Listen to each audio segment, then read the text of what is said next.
안녕하세요. 저는 최고의 선택인 줄 알았던 결혼이 최악의 선택이었고 그 선택을 다시 되돌리려 했던 여자입니다. 저는 과거에 대기업 사내 아나운서로 일을 했었고 그 후에는 스피치 학원을 운영하고 있어요. 같은 대학 동기와 선배 한 명, 이렇게 셋이서 공동 원장을 하고 있죠.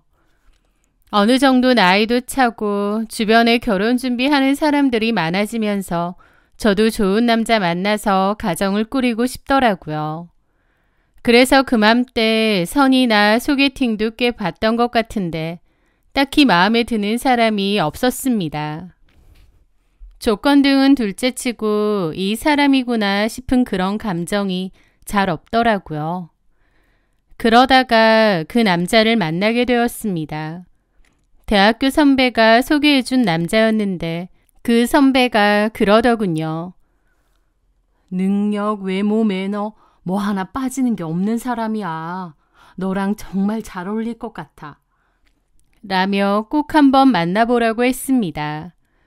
그 전에 선이나 소개팅에서 잘 맞는 상대를 만난다는 게 쉬운 일이 아니라는 걸 많이 느꼈기에 이번에도 반신반의하며 나갔었는데요.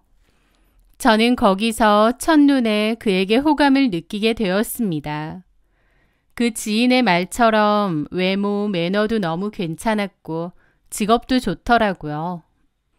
그 남자의 이름은 오승준이었고 대형 로펌의 잘 나가는 변호사였습니다.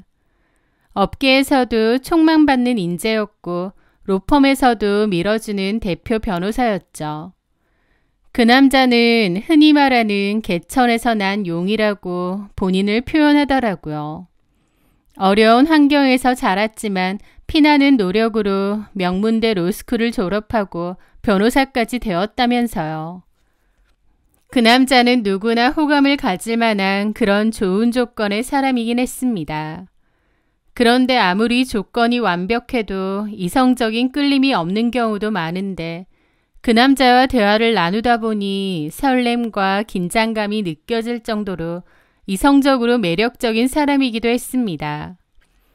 그런데 그 감정은 저만 느낀 게 아니었습니다.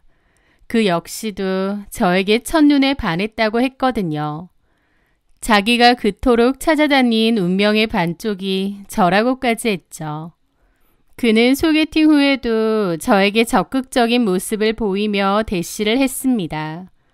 소개팅 다음 날 제가 운영하는 스피치 학원으로 커다란 꽃바구니가 배달되었습니다. 어제 만나 뵙게 되어서 너무 행복했습니다. 자주 뵙고 싶어요. 라는 낯간지러운 문구와 함께요. 게다가 그는 매일같이 퇴근 시간에 맞춰 학원 앞으로 저를 데리러 왔고 주말이면 제 SNS를 꼼꼼히 살폈는지 제가 갖고 싶다고 흘렸던 레스토랑이나 전시회를 귀신같이 예약해 저를 놀라게 했습니다. 선희 씨가 좋아할 것 같아서 예약해봤어요. 마음에 들어요? 여기 와보고 싶었던 곳인데 제 SNS 들어와서 보신 거예요? 아니요. 그냥 선희 씨 생각하다 보니까 선희 씨가 뭘 좋아할까 고민하게 되고 그러다 보니 선희 씨 취향이 좀 보이던데요. 아마 이게 운명인가 봅니다. 제 SNS에 그 전시회 보고 싶다고 적어놓은 글을 보고 예약한 거겠지만 능글맞은 그 말이 귀엽게 느껴지기도 하더라고요. 능력 있고 훤칠한 외모에 지적인 매력까지 갖춘 남자가 저 하나만을 바라보며 저돌적으로 사랑을 표현하는데 저 역시 싫을 이유가 없었죠. 저희는 불꽃 같은 연애를 1년 정도 했고 그는 아주 자연스럽게 제게 프로포즈를 했습니다. 모두가 부러워할 만한 결혼이었고 저도 이 완벽한 남자와 결혼을 하는 것이 더할 나위 없이 행복하게 느껴졌습니다. 하지만요. 연애 때와 달리 결혼을 준비하면서 보니 꽤나 삐걱대기 시작했습니다. 특히 그의 어머님은 저를 몹시 마음에 안 들어 하셨죠. 남친의 어머님께 처음 인사를 드리던 날이 아직도 생생합니다. 남친은 저를 데리고 남친 어머님이 혼자 사시고 있다는 낡은 빌라로 향했습니다. 생각보다 소박한 모습에 조금 놀랐지만 아들을 위해 모든 것을 희생하셨다는 그의 말이 떠올라 오히려 존경스러운 마음이 컸었죠. 저는 어머님께 공손히 인사를 드렸습니다. 안녕하세요. 처음 뵙겠습니다. 한선이라고 합니다. 그런데 어머님이 저를 보는 표정이 지금도 뭐라고 해야 될지 모르겠습니다. 마치 위아래로 값을 매기기라도 하듯 저를 훑어봤다고나 할까요? 그 불쾌한 시선에 저도 움찔했던 기억이 있습니다. 그래, 승준이한테 얘기 많이 들었다. 앉아라. 어머님의 말투는 고상한 척했지만 이미 말투와 눈빛에서는 경계심과 오만함까지 느껴졌습니다. 그리고 식사를 하는 내내 제 학벌, 직업, 부모님의 직업이나 사는 동네, 노후 준비가 되어 있는지까지 꼬치꼬치 캐물으셨어요. 첫 만남에 이런 얘기까지 다 물어보시니 좀 당황스럽기도 했지만 그래도 제 딴에는 최대한 예의 있게 말씀드릴 수 있는 부분은 다 말씀드렸습니다. 그리고는 오승준이 잠시 화장실에 간 사이 어머님은 갑자기 한숨을 푹 내쉬더니 제게 본색을 드러내시더라고요. 우리 아들이 어떤 아들인데, 내가 어떻게 키운 아들인데. 그러시는 겁니다. 갑자기 저 얘기를 하시길래 무슨 뜻인가 싶어서 좀 어리둥절했죠. 들어보니까 무슨 사내 아나운서 그런 거 했다면서? 네. 그런 건 뭔데? TV 아나운서 떨어지고 고작 회사 안에서 방송이나 하는 그런 거야? 라면서 갑자기 과거의 제 직업에 대해서 비난을 하시는 겁니다. 사내 아나운서도 입사하기 쉬운 건 아닌데 저렇게 말하셔서 놀랐죠. 네? 아니, 무슨 TV 나오는 그런 아나운서도 아니고 회사 안에서 방송이라니 그게 뭐야? 뭐 우리 아파트 관리 사무실에서 방송하는 뭐 그런 건가? 아, 어머니 그런 건 아니고요. 제가 했던 일은 됐고 지금은 뭐 무슨 학원을 한다고? 네, 스피치 학원 운영하고 있습니다. 그건 또 뭐야? 들어보니까 그것도 혼자 원장도 아니고 공동 원장인가 그런 거라며? 그러면 버는 돈도 다 나누겠네. 라면서 비꼬는데 저도 기분이 너무 상하더라고요. 제가 자부심 가지고 하는 일인데 너무 무시하시니까요. 게다가 좀 전에 남친이 있었을 때와는 다른 어머님의 모습에 당황스럽기도 했습니다. 사실 나는 그래. 내가 우리 아들 워낙 힘들게 키웠고 또 내가 쟤만 바라보고 살았어. 승준이 밑으로 딸 하나 더 있긴 한데 걔는 뭐 지 혼자 잘났다고 나가 사는 애고 나는 우리 승준이만 보고 살았지. 어쨌든 내 노력 덕에 저렇게 변호사까지 만들어놨고 변호사라고 다 같은 변호사인가? 우리 아들 얼마나 잘 나가고 주변에 내놓으라 하는 집에서 우리 아들 소개해달라고 많이 그랬는데 그래서 사실 나도 최소한 장인 될 사람이 국회의원이거나 병원장 정도는 돼야 되는 거 아닌가 싶은 마음도 있었어. 그런데 선인의 부모님은 아까 들어보니 아버님은 중학교 선생님이시고 어머님은 주부라고 했나? 네. 아휴, 솔직히 내 마음에는 영 차지가 않아. 우리 승준이를 좀 끌어주고 도와줄 수 있는 그런 처가댁이었으면 했는데 중학교 선생님이 뭘 할 수 있겠어. 그 말에 저는 기분도 너무 상하고 얼굴까지 화끈거리더라고요. 그때 마침 화장실에서 돌아온 남친이 조금 듣게 되었고 어머님을 말리더군요. 엄마, 무슨 소리 하세요? 선희 씨가 뭐 어때서요? 아니, 내가 좀 섭섭하니까 넋두리 하는 거지. 에이, 그만하시고 얼른 식사하세요. 음식 다 식겠어요. 라며 그저 상황을 무마하기에만 급급하더라고요.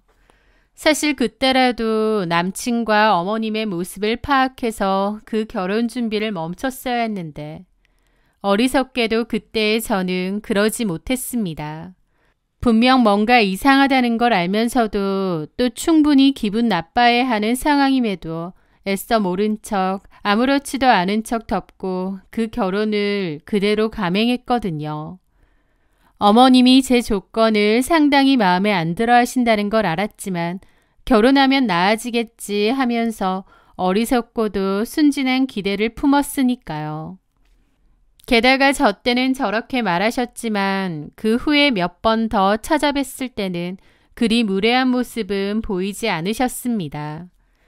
그래서 아들 장가 보낸다고 생각하니 그때는 섭섭해서 그렇게 말하셨나 보다 하고 저도 그냥 말았던 거죠. 게다가 결혼식 날 제 손을 잡고 이제 정말 한가족 됐으니 우리 아들 잘 부탁한다고 말씀하시는 어머님의 모습에 이제는 나를 며느리로 한 가족으로 잘 받아주셨구나 하고 기뻐하기도 했습니다. 하지만 제 발행과 달리 결혼 후 저에 대한 어머님의 막말과 무시는 굉장히 노골적이고 잔인해졌습니다. 결혼 후 처음 맞이하는 명절이 됐을 때였어요. 저는 어머님께 예쁨을 받고 싶어서 며칠 전부터 인터넷을 뒤져가며 명절 음식 레시피를 공부하고 가장 좋은 재료들을 골라 양손 가득 장을 봐서 시댁으로 향했습니다. 아침 일찍부터 서툴지만 정성을 다해 전을 부치고 잡채를 만들며 쉴 새 없이 움직였죠. 오후가 되어 어머님 댁으로 친척분들이 하나둘씩 모이기 시작했습니다. 그중 큰 이모부님께서 환하게 웃으시며 말씀하셨죠. 며느리 인상이 참 선하고 고와서 우리 승준이가 장가하는 정말 잘 간 것 같네. 저는 그 칭찬에 쑥스러워하며 감사합니다 이모부님 하고 고개를 숙였습니다.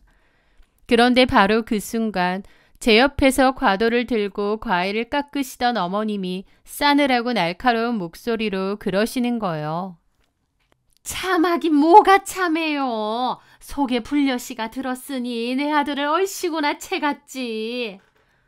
라면서요. 장난 같은 말투였지만 그 말은 결코 장난이 아니었습니다. 어머님의 말에 순간 거실의 모든 공기가 얼어붙는 것 같았고 친척분들은 당황해서 서로 눈치만 살폈죠. 그리고 저는 얼굴이 화끈거려 터져버릴 것 같았습니다. 형님, 왜 그러세요? 장난이야, 장난. 장난 가지고 뭘 그래? 얘 새아가, 너 이런 얘기 듣고 기분 상하면 그건 내 말 맞다고 인정하는 거다. 하긴 뭐 내가 딱히 틀린 말 한 것도 아니지. 솔직히 우리 승준이 정도면 얼마든지 더 잘난 집에 장가갈 수 있는데 사실 우리 새아기가 욕심이 많아서 덥석 우리 아들을 물었다는 게 틀린 얘기는 아니지. 얘 선이야, 너 변호사 남편 만나서 호강하고 아주 좋지? 어머님은 모든 친척이 듣는 앞에서 저렇게 얘기하시는 겁니다. 듣는 제 입장에선 너무 모욕적이고 기분 나쁘더라고요. 제가 무슨 작정하고 남편을 꼬시기라도 한 것 마냥 저렇게 비꼬시고 사람들 앞에서 무시를 하시니까요. 저는 얼굴이 빨개졌는데 남편 역시도 당황해서 자기 엄마를 말리긴 하더군요. 엄마, 뭔 소리 하세요? 명절인데 왜 그래요? 엄마도 참... 하면서 어머님을 말리긴 했는데 남편의 제지는 너무나 힘이 없었고 그 상황만 대충 넘어가려는 것 같더라고요. 어머님은 그런 식으로 비꼬아가면서 제가 마음에 안 든다는 티를 팍팍 내기 시작하셨어요. 누군가에게 대놓고 미움을 받는다는 게 특히나 그게 시어머니라면 정말 고달파지고 힘들어지더군요. 시댁에 가는 날이면 스트레스 때문에 전날 밤부터 잠을 설칠 정도였습니다. 오늘은 또 무슨 말을 들을까, 어떤 꼬투리를 잡혀서 구박을 당할까 심장이 조마조마했죠.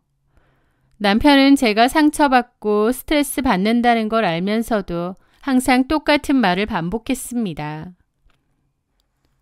우리 엄마가 원래 말씀이 좀 거치셔서 그래. 악의는 없으셔. 그냥 한 귀로 듣고 흘려버려. 하지만 그게 어떻게 한 귀로 듣고 흘릴 수 있는 말이겠나요? 제 인격과 존재 자체를 부정당하는 기분이었는데요.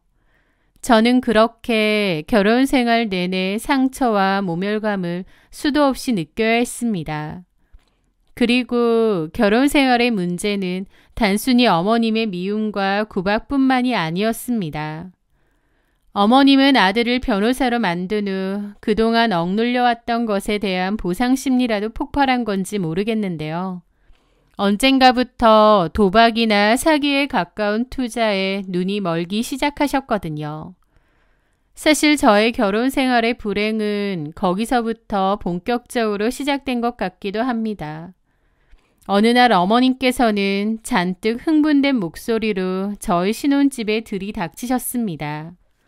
손에는 조약하게 인쇄된 지도와 번지르르한 브로셔를 들고 계셨죠. 예, 승준아. 내가 기가 막힌 정보를 들었는데 여기 이 땅이 곧 신도시로 개발돼서 지금 평당 10만 원 하는 게 1년 안에 100만 원으로 뛴다더라. 이건 묻지도 따지지도 말고 무조건 사야 된대. 나랑 잘 아는 그 부자 언니한테 들은 거야. 그 언니가 아무한테나 이런 정보 알려주는 게 아니야. 나랑 친하니까 우리 모임에서 나한테만 이거 알려주더라고. 부자들이 자기들끼리 이런 정보 나누면서 자기들끼리만 돈 버는 거 알지? 근데 그 언니가 나를 좋게 봤는지 특별히 알려주더라고. 이게 돈으로 치면 어마어마한 정보야. 나 이거 꼭 해야겠어. 내가 이걸로 대박나서 우리 아들 강남에 번듯한 개인 로펌 차려줄게. 그러면서 엄청 들뜨신 겁니다. 솔직히 딱 봐도 어머님이 말하시는 것처럼 그렇게 고급 정보 같지도 않았고 약간 사기 비스무리한 느낌까지 들었어요. 그래서 저는 어머님을 만류했죠. 어머님, 그래도 잘 알아보고 하셔야 돼요.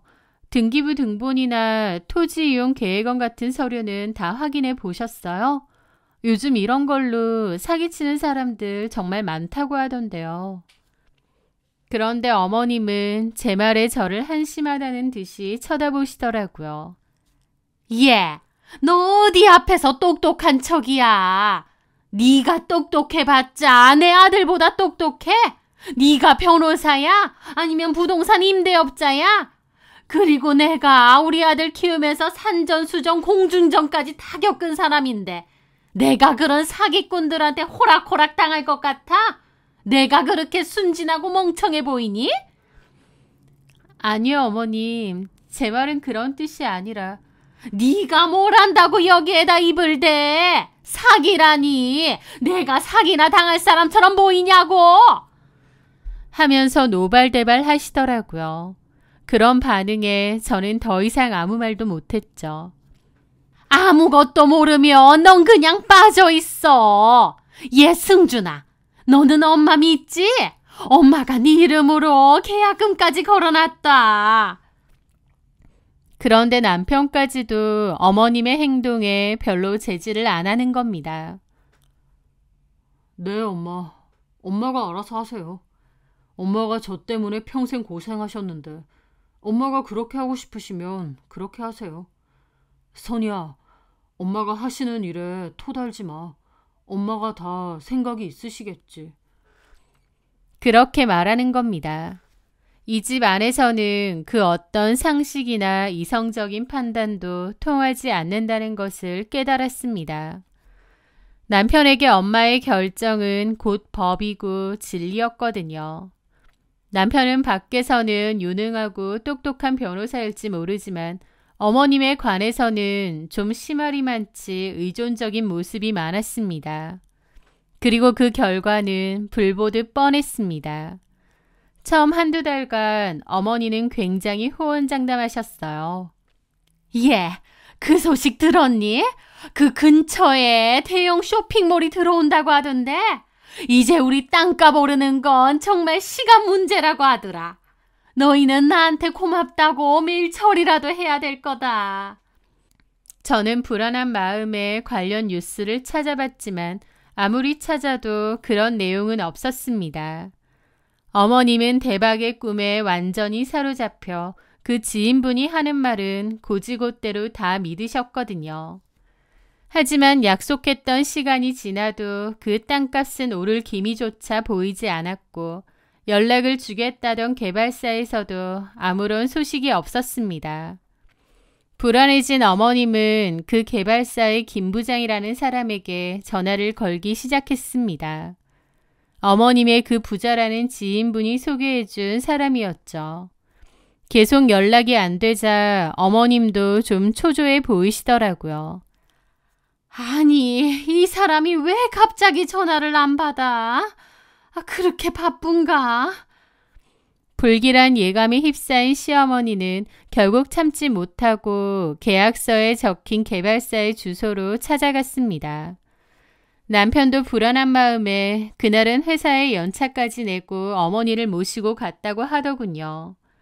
하지만 그들이 도착한 곳의 사무실 문은 굳게 잠겨 있었다고 했습니다. 유리문 너머로 들여다보이는 내부는 텅 비어 있었고 이미 여러 차례 어머님 같은 피해자들이 다녀갔는지 난리가 난 흔적도 보였다고 했죠. 남편은 그 건물 경비원에게 물어봤고 그 경비원분은 이런 피해자들 많다고 혀를 차셨다고 하더군요. 저도 남편에게 그 얘기를 전해 듣고 기가 막혔습니다. 사실 불보듯 뻔한 일이었고 굉장히 미심쩍었는데 어머님과 남편은 뭐에 홀리기라도 한 듯 그 큰 돈을 투자했고 결국 그 돈은 고스란히 날렸죠. 물론 그때는 몰랐지만 나중에 알고 보니 갖고 있던 돈을 날리기만 한 게 아니라 빚까지 져서 투자를 했다더군요. 그 돈까지 고스란히 날리면서 빚만 남은 거였죠. 기막히게도 그 엄청난 빚은 고스란히 저희 부부에게 넘어왔습니다. 어머님은 당연히 그 빚을 갚을 능력이 없었고 남편 오승주는 자기 어머니가 저지른 일이니 어쩔 수 없다고 했죠. 그러면서 남편은 자신의 월급 대부분을 그 빚을 갚는 데 쏟아부어야 했습니다. 저는 그때부터 저희 부부의 생활비를 대부분 제 학원 수입으로 충당하기 시작했습니다. 주변에선 저보고 잘 나가는 대형 로펌 변호사와 결혼해서 호의호식하는 줄 알았겠지만 그 실상은 빚 갚는 데 허덕이고 제가 버는 돈으로 생활비를 충당해야 되는 그런 상황이었죠. 그런데 어머님은 그런 상황을 알면서 저한테 미안해하기는커녕 또다시 사고를 치셨어요. 기획 부동산 사기로 생긴 빚을 메꾸겠다며 이번에는 다단계에 제대로 빠지셨거든요. 어느 날 저희 집에 오셔서는 정체를 알 수 없는 건강식품과 화장품 그리고 생수까지 잔뜩 늘어놓으셨죠. 그 평범해 보이는 생수가 한 병에 50만 원이 넘어가더라고요. 선이야, 이거 한번 써봐라. 너 감기 자주 걸리고 몸 골골하지. 이게 몸에 얼마나 좋은 건 줄 아니? 나도 요즘 먹고 있는데 몸이 하나도 안 아프고 너무 가뿐하다. 그러면서 저한테도 그 물건들을 강요하고 심지어 저희 학원 수강생들한테도 팔라고 하시는 겁니다. 이거 좋은 거니까 너네 학원 수강생들한테 소개 좀 해줘. 이거 그냥 물건 파는 게 아니라 꿈과 희망을 파는 사업이야. 우리 같이 사업하자. 내가 너 내 밑에 상위 직급자로 꽂아줄게. 어머니, 저는 괜찮아요. 그리고 학원에서 이런 걸 팔 수는 없어요. 죄송합니다. 제 말에 어머님은 막 화를 내시더라고요. 왜 못 팔아? 네가 원장이라면서 왜 못하는데? 융통성이라고는 눈꼽만치도 없어. 그러니 말은 무슨 학원 원장이랍시고 돈도 쥐꼬리만큼 버는 거지. 라는 겁니다. 본인이 그 엄청난 빚을 지고도 미안해 하기는커녕 오히려 저런 식으로 나오는 겁니다. 저는 그럴 때마다 얼마나 스트레스를 받았는지 모릅니다. 어머님은 저에게 강매를 하는 것도 모자라 자신의 사업을 위해 또다시 빚을 내서 물건을 사재기까지 했습니다. 결국 남편의 월급은 시어머니의 빚잔치를 하느라 단 한 푼도 남아나지 않았고 저희 부부는 결혼 생활 내내 돈 문제로 삐걱거려야 했습니다. 그런데도 이런 상황에서조차 어머님은 제게 비난을 멈추지 않더군요. 너는 결혼하고 나서 네 남편한테 도움이 되는 게 대체 뭐니? 돈을 척척 벌어오기를 해. 승준이 내조를 잘하기래. 애초에 네가 좀 능력 있는 집안 딸이었으면 우리 승준이가 이렇게 고생 안 해도 됐을 텐데. 저는 그런 말을 들을 때마다 기가 막혔습니다. 어머님이 저지른 빚을 갚느라 이렇게 빠듯하게 사는 건데 어떻게 저렇게 말하시는지. 그런데 남편은 옆에서 그저 우리 엄마가 요즘 속상한 일이 많아서 그래. 당신이 좀 이해해줘. 라며 알맹이도 없는 말로 적당히 위로하고 넘길 뿐이었습니다. 그런 일이 지속되면서 저도 이건 아니라는 걸 깨달았어요. 저의 헌신과 노력은 그들에게 너무나 당연한 것이었고 저는 그저 아들을 위해 존재하는 부속품에 불과하다는 생각이 들었거든요. 하지만요, 제가 진짜 이혼을 결심하게 된 문제는 어머님 때문이 아니라 남편 때문이었습니다. 왜냐면 그는 지독한 여성 편력을 가진 여자 없이는 단 하루도 살지 못하는 사람이었거든요. 당연히 저는 결혼 전까진 남편이 그런 인간인 줄은 꿈에도 몰랐고 결혼 생활 2년도 채 되지 않아 그 실체를 알게 되었습니다. 사랑꾼인 척 저밖에 없는 척 연기를 했던 남편이었지만 그 가면은 결혼한 지 2년도 되지 않아 벗어버린 거죠. 그는 그때 같은 로펌의 신입 변호사와 바람이 났거든요. 저는 우연히 남편의 차 조수석 밑에서 발견한 제가 하지 않는 낯선 명품 브랜드의 귀걸이 한 짝으로 그 사실을 알게 되었습니다. 이 귀걸이 뭐야? 내 거 아닌데 왜 당신 차에 있어? 누구 거야? 아, 그거 전에 후배 변호사 태워줬는데 흘린 건가 봐. 귀걸이를 흘린다고? 걔가 좀 칠칠 맞아. 남편은 그렇게 넘어갔지만 저는 뭔가 이상하더라고요. 그 후에 남편의 뒤를 캐봤는데 그 후배 변호사와 바람이 났다는 것을 알게 되었습니다. 저는 증거를 들이밀며 이혼하겠다고 했고 남편은 무릎까지 꿇고 빌었죠. 선이야, 내가 정말 잘못했다. 죽을 죄를 지었어. 그냥 요즘 엄마 일 때문에 너무 힘들어서 제정신이 아니었나 봐. 정말 아무 감정 없고 순간적인 실수였어. 제발 한 번만 용서해줘. 라면서 필사적으로 빌었습니다. 결혼한 지 2년도 안 돼서 외도라니 그 충격과 상처가 너무 컸습니다. 하지만 저는 어리석게도 그의 눈물 어린 사과와 다시는 안 그러겠다는 맹세에 그를 용서했습니다. 그런데 8개월 뒤 이번에는 자신이 맡은 사건 의뢰인의 딸과 또다시 부적절한 관계를 맺은 사실을 알게 되었습니다. 처음 바람을 피운 후에 약간의 의심병이 생긴 저는 한 번씩 남편의 핸드폰을 뒤져보게 되었는데요. 그러다가 그 사실을 발견했던 거죠. 이번엔 의뢰인 딸? 당신 정말 짐승이야? 한 번은 봐줘도 두 번은 아니지. 우리 이혼해. 이건 이혼 서류야. 당장 도장 찍어. 그런데 남편은 이번에도 역시 무릎을 꿇고 빌었죠. 선이야, 제발. 나 너 없으면 못 살아. 내가 진짜 어리석었어. 나도 내가 왜 이러는지 모르겠어. 내가 잘못했어. 당신이 원한다면 정신과 치료라도 받을게. 나 진짜 그 여자한테 마음이 있어서 그런 게 아니야. 나는 자기밖에 없어. 라면서 울고불고 매달렸습니다. 하지만 저는 이번에는 어림도 없다며 이혼 서류에 도장까지 찍었어요. 그런데 남편은 그 후에도 창문을 열고 중내 사내하면서 미안하다고 난리를 쳤습니다.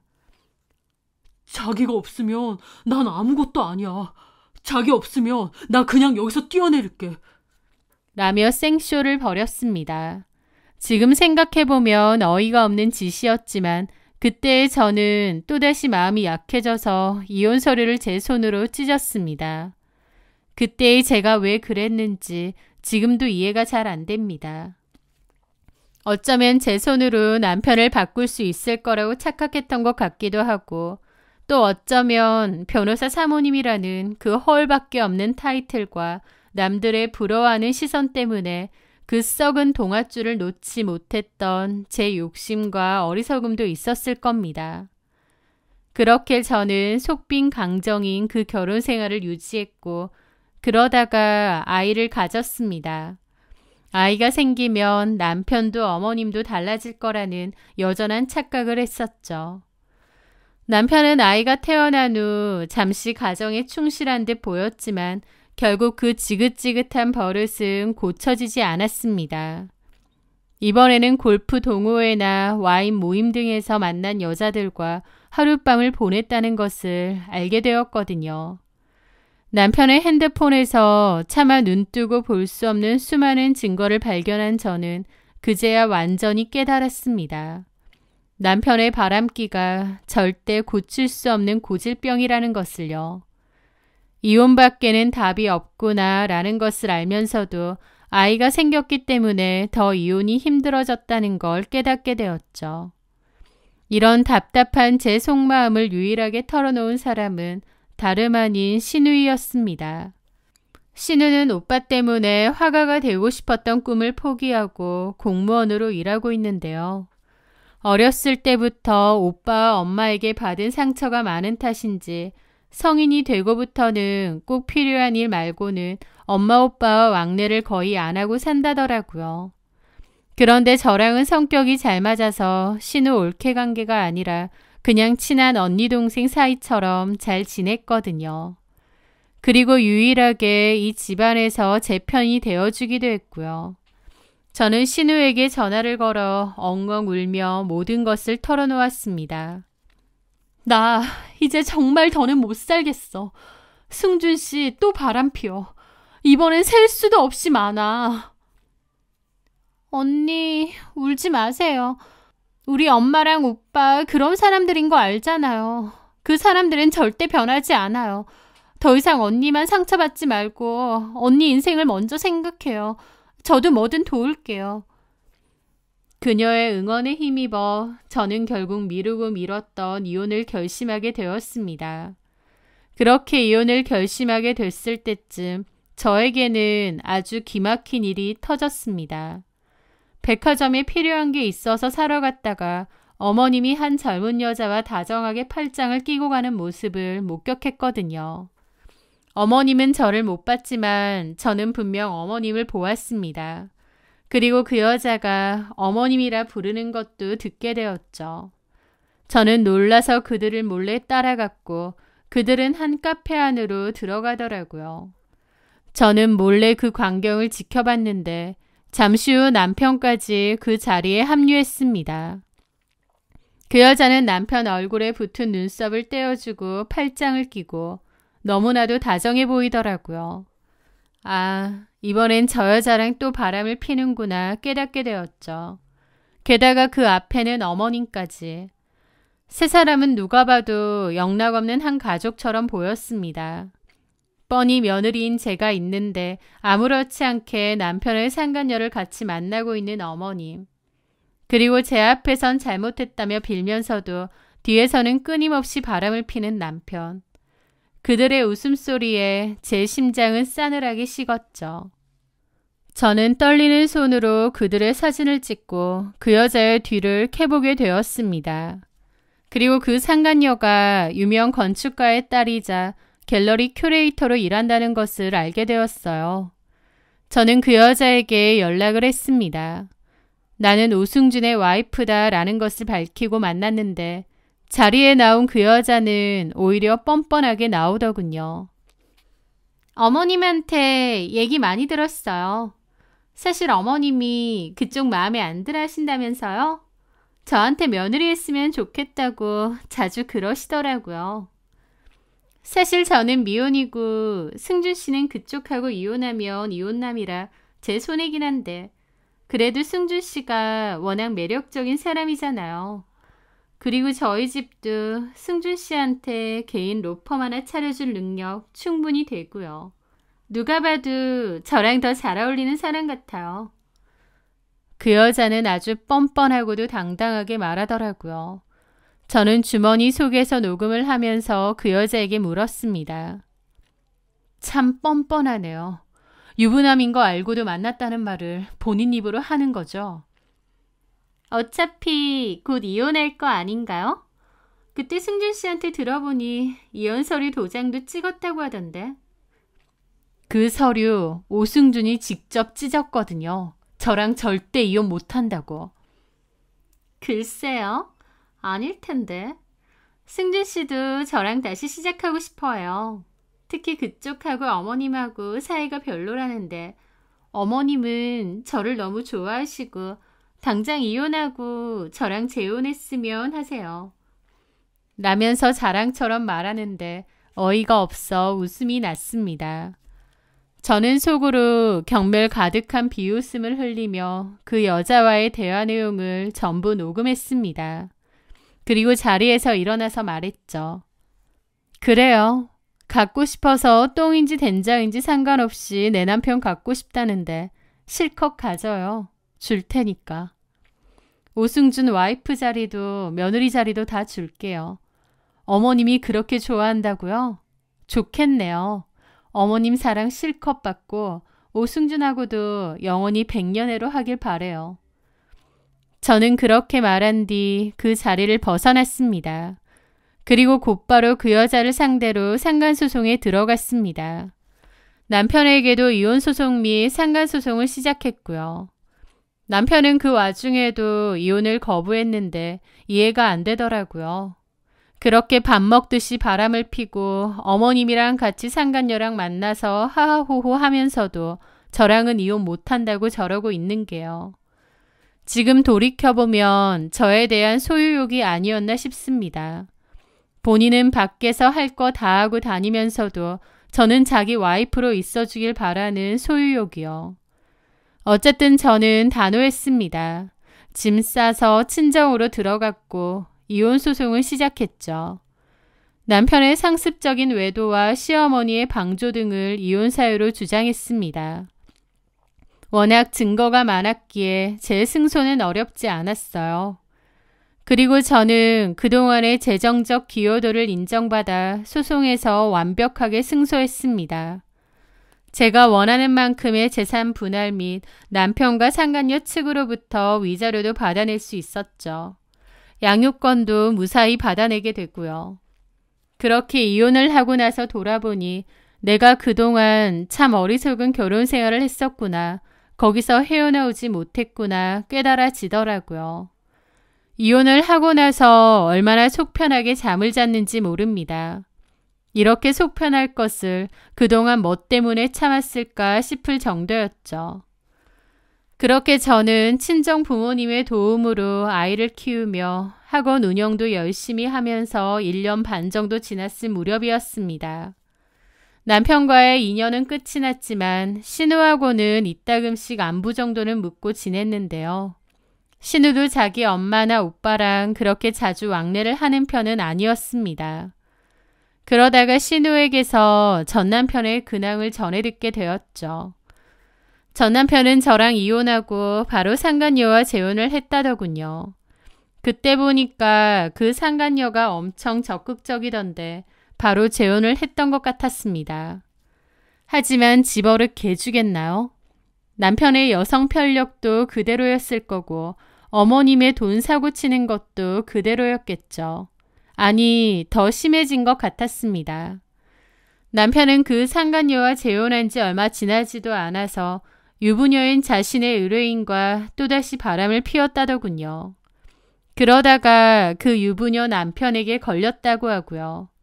의뢰인과 그것도 유부녀인 여자와 그런 스캔들이 난 데다 그 유부녀 남편이 이 일을 공론화시키게 되면서 그 여파가 꽤나 컸다고 했습니다. 결국 남편은 다니던 대형 로펌에서 쫓겨났다고 했죠. 그래도 변호사니까 다른 데 취업하면 될 줄 알았나 본데 전시모가 제대로 아들 앞길을 막았습니다. 전시모는 새 며느리 집안이 유명한 건축가 집안이라는 것을 팔아 여기저기 돈을 빌리고 다녔다고 했거든요. 그러다가 그 사실이 발각되었고 그 여자 집에서도 난리가 났다고 했습니다. 남편은 여자한테 미쳐서 바람이나 피고 다니다가 로펌에서 잘렸지.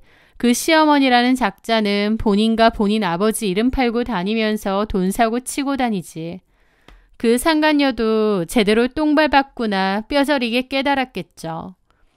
제가 그때 그 여자한테 오승준 와이프 자리도 며느리 자리도 다 줄 테니 어머님 사랑 실컷 받고 오승준하고도 백년해로 하길 바란다고 했잖아요. 그 상간녀는 제가 센 척한다고 저렇게 말한 줄 알겠지만 아니요. 그건 제 진심이었습니다. 너도 어디 한번 똑같이 당해봐라. 그 인간들이 얼마나 쓰레기들인데 너도 똑같이 당해봐라. 그런 심정이었고 진심에서 우러나온 말이었어요. 결국 그 여자도 그 미친 모자에게 질릴 대로 질렸던 것 같더군요.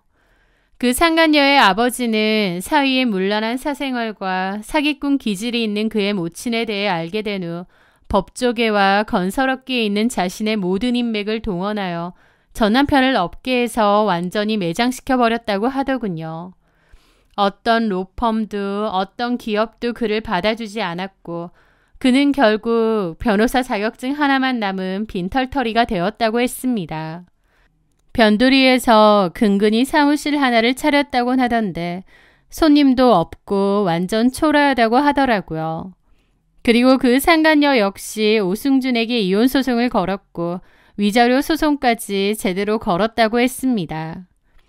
똥인지 된장인지 그 여자도 먹어봐야 알았던 모양입니다. 그 여자도 본인이 유부남인 거 알고도 또 아내를 두고 바람을 피는 쓰레기인 거 알고도 시작한 거니 누굴 원망하겠나요. 전 남편과 전 시모는 나란히 손잡고 나락의 길로 가고 있었죠. 신우는 한숨을 푹푹 쉬며 자기 엄마랑 오빠가 그렇게 된 것 인과응보라면서 가족이라고 해도 영원히 그 사람들을 이해 못하겠다고 혀를 차더군요. 그리고 그 소식을 듣는 저 역시도 가슴속에서 어떤 해방감 같은 게 느껴졌습니다. 그 누구의 아내도 그 누구의 며느리도 아닌 제 두 발로 온전히 서서 살아가야 된다는 생각을 참 많이 하게 되었고요. 참 힘들고 어리석기도 했던 결혼 생활이었지만 그날들을 밑거름 삼아 좀 더 단단한 마음을 가지려고 합니다. 그리고 저와 제 아이의 행복을 위해 당당하고 힘차게 살아가려 해요.